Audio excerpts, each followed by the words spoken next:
Hello everyone, welcome to the Cinema Analysis channel. I am Juzo. This channel will explore the hidden truths of films that are not usually revealed. Today, I want to talk about Lincoln. It is Steven Spielberg's work about Lincoln who fought for emancipation. What I want to talk about today is that the USA is not a nation. If you haven't seen the film, I suggest you watch the film first before watch this video. So let's get started. So, did you see the film? It was 1861 that Lincoln was inaugurated as president, and the Civil War started right after that.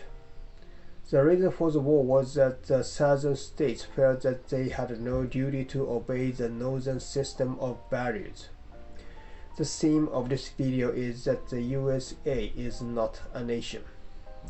You can see this by reading the name of the nation. The USA is currently considered to be a nation, but it was not necessarily so in the past. There is the word states in the name. A state is nothing more than a nation that has sovereignty. If you look in a dictionary, it says that it means a nation first. The meaning of an area in a nation is subsidiary. The Declaration of Independence of the United States is as follows: that these united colonies are and of right ought to be free and independent states. States is plural. Each of these states is free and independent. If it means an area in the nation, the expression independent is impossible. That is, state in the Declaration of Independence is an independent nation. The United Nations, of course, does not mean a nation, but a union of several nations. And of course, the United States is a union of several nations. It is easy to see this when you look at the history of the United States of America. The Puritans, considered heresy in Britain, went to the American continent in search of freedom. The British considered the area inhabited by the people to be a colony, but the Puritans did not. The original 13 states each considered themselves independent. As they are independent, they unite. The head of the United States is called the President. It means officer in charge of the Continental Congress who presides over the meeting. He is the head of an assembly of people who should be treated equally. All the states consider each other equal. That's why they can't allow other states to infringe on their freedom. Above all, the reason why they declared independence is to be free from British interference. They became independent for freedom. 13 states joined together to oppose the UK, and it is also unbearable for each state to be ruled by the federal government instead of the UK. You are probably familiar with the Second Amendment to the United States Constitution. A well-regulated militia being necessary to the security of a free state. The right of the people to keep and bear arms shall not be infringed. The Constitution says that if the federal government tries to take away the freedom of the states can resist with force. It was ratified on the 15th of December 1791, before the Civil War. The Southern Confederacy fought the Civil War to secede from the Union. Since they saw themselves as independent, it is unforgivable that this should be taken away from them. The Southern states have no problem with the Northern states freeing their slaves. But why are they forcing it on the South? Because they couldn't understand it. The war started. Civil War means a war within a country. During the war, it was also called by other names. Lincoln himself called it insurrection or rebellion. People in the South like to call it the war between the states. They thought they were fighting against the other country's interference in their internal affairs. Slavery is never good, but interfering in another nation is not allowed. Lincoln was also a lawyer and he understood this very well. The southern states, which also have sovereignty, have slavery. It is interference in their internal affairs to force them to give it up. And it is the choice of the southern states whether or not to secede from the United States. That's why there's something that Lincoln sees as a problem. It is Lincoln's line in the film that portrays his conflict. It is almost 3 minutes long. The following is a quote from it. I use the law allowing for the seizure of property in a war knowing it applies only to the property of governments and citizens of belligerent nations. Well, the South ain't a nation. The federal government had no say in the treatment of slaves in the southern states. And he goes on to say, if I'm a respecter of states' laws, how can I legally free them with my proclamation as I done, unless I'm canceling states' laws? I felt the war demanded it. My oath demanded it. So what should he do? It is to make the United States of America a nation. If the southern states become part of the nation, they can't resist the national law. It can be said that Lincoln made the impossible possible with such an acrobatic logical development. Lincoln had intended to implement this idea from the very beginning of his administration. At the beginning of his inaugural address, he describes it as follows.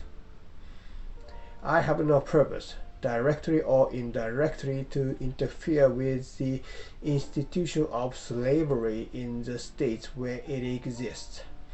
I believe I have no lawful right to do so, and I have no inclination to do so.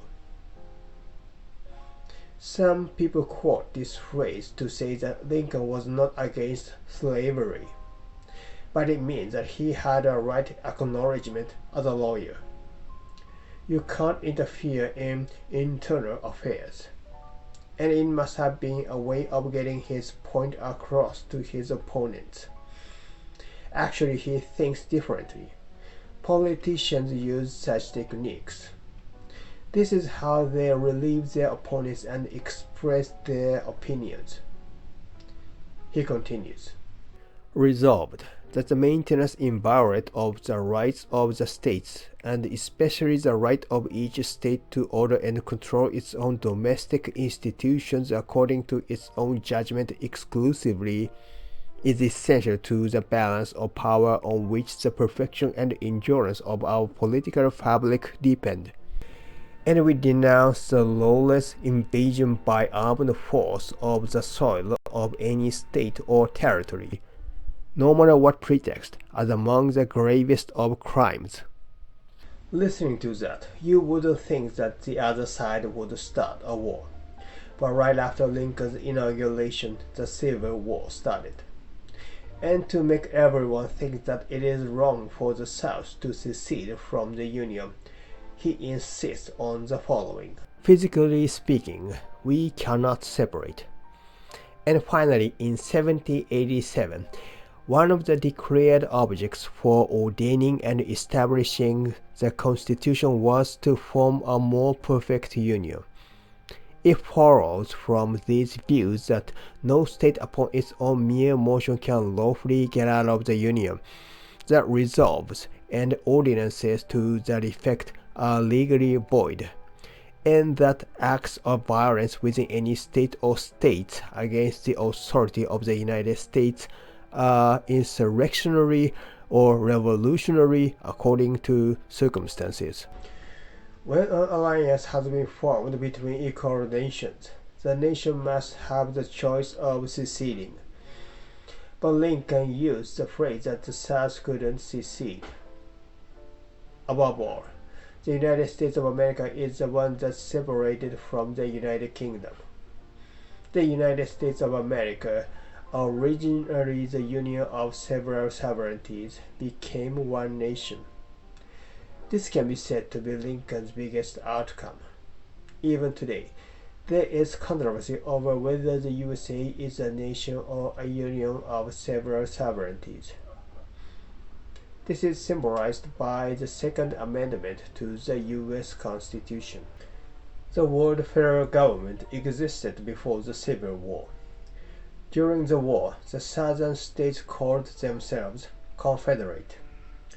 If the Southern states had won the war, the United States would have been divided and the Southern government must have been called the Confederate government. The German Iron Chancellor Bismarck made an interesting point about the background to the Civil War. The decision to divide the United States into two competing federations was made by the European rulers long before the Civil War began. They, the bankers, feared that if the United States were united as one nation, they might achieve economic, financial independence and turn over the financial rule of Europe or another world. Surely, Rothschild's influential voice within the inner circle of the financial world was enormously strong. They foresaw that if the two weak democratic nations that have the debt burden to the financiers were made instead of the strong republic that can independent, there would be a chance to get lots of trophies. So they sent messengers to the place and stirred up the issue of slavery, then drove a wedge between the North and the South. The division between the North and the South became inevitable. The financiers in power in Europe used all their strength to try to achieve the division and use it for their profit. It is said to be described in an interview with John Russell Young, an American journalist. Although his view may not be definitely right, interesting enough. The superhero that won the Civil War and emancipated the slaves is the historical evaluation of Lincoln. There are another views regarding to this. First of all, what was the cause of the Civil War? To free the slaves.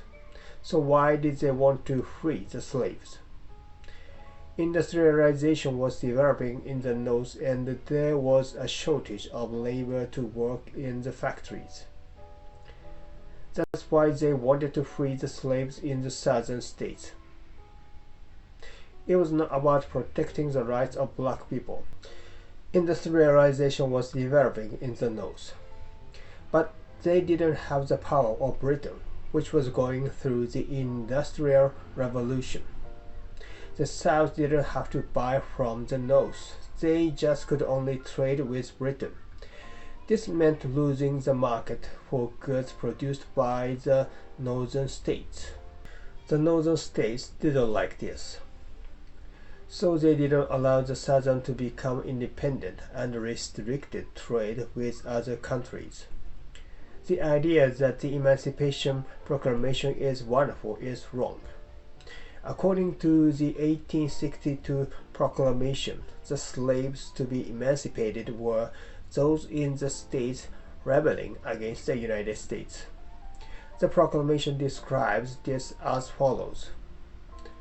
All persons held as slaves within any state or designated part of a state, the people whereof shall then be in rebellion against the United States, shall be them thenceforward and forever free.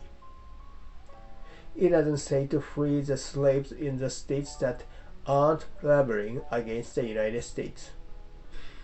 They just wanted to weaken the rebellious states. Many people, including Malcolm X, insist on this.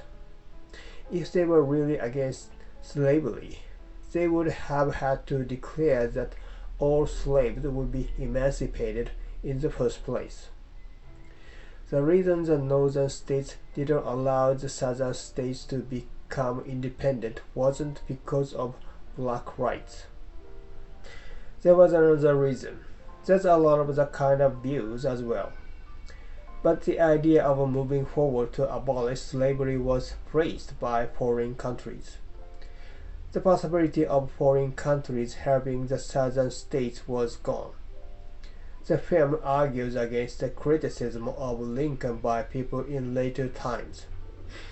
The system of barriers in this time is quite different from the ones of the later generations.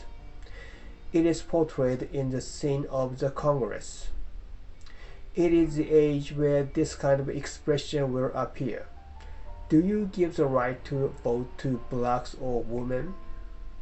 Just being thought so will arouse someone's antipathy, then you will lose most of the supporters. That's why you have to compromise. Representative Stevens, played by Tommy Lee Jones, is an idealist. Lincoln told him, "If I'd listened to you, I'd have declared every slave free the minute the first shot struck Fort Sumter. And the border states would have gone over to the Confederacy. The war would have been lost and the Union along with it, and instead of abolishing slavery, as we hope to do in 2 weeks, we'd be watching, helpless as infants, as it spread from the American South into South America." and he uses the metaphor of a compass, which points you in the right direction but doesn't tell you about the obstacles along the way. Stevens, persuaded by Lincoln, compromised. This is the famous legal equality. He really wanted to proclaim racial equality, but that would arouse the antipathy of the other people and he would lose his supporters and the bill wouldn't pass.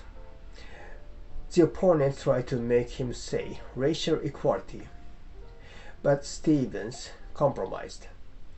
In fact, you could never say racial equality in those days. About half a century later, racial equality was proposed for the first time in international society. Japan proposed it for inclusion in the rules of the nation leagues, and the majority agreed. But the US president at the time, Wilson, refused to accept it.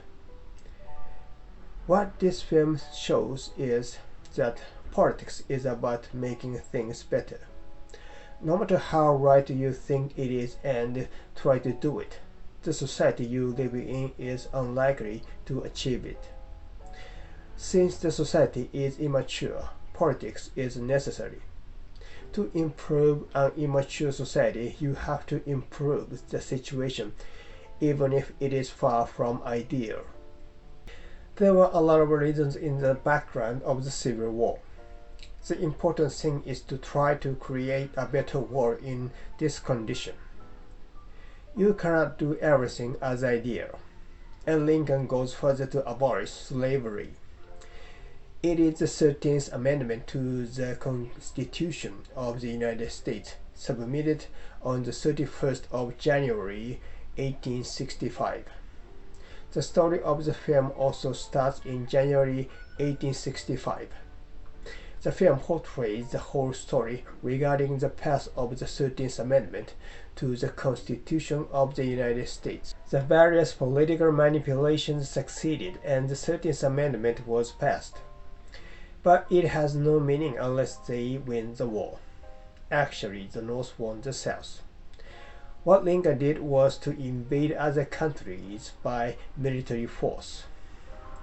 He imposed his way by not admitting other countries' sovereignty, and by insisting that they are the areas in one country. As for Lincoln, the main reason is to emancipate slaves. Noble reason. And this kind of method is being done somewhere in the world at present. You probably have something in your mind. Is the reason noble or not? Even if it were noble, is it really worth the cost? We always have to think about it. Thank you for watching this video. If you liked this video, please subscribe and give me thumbs up.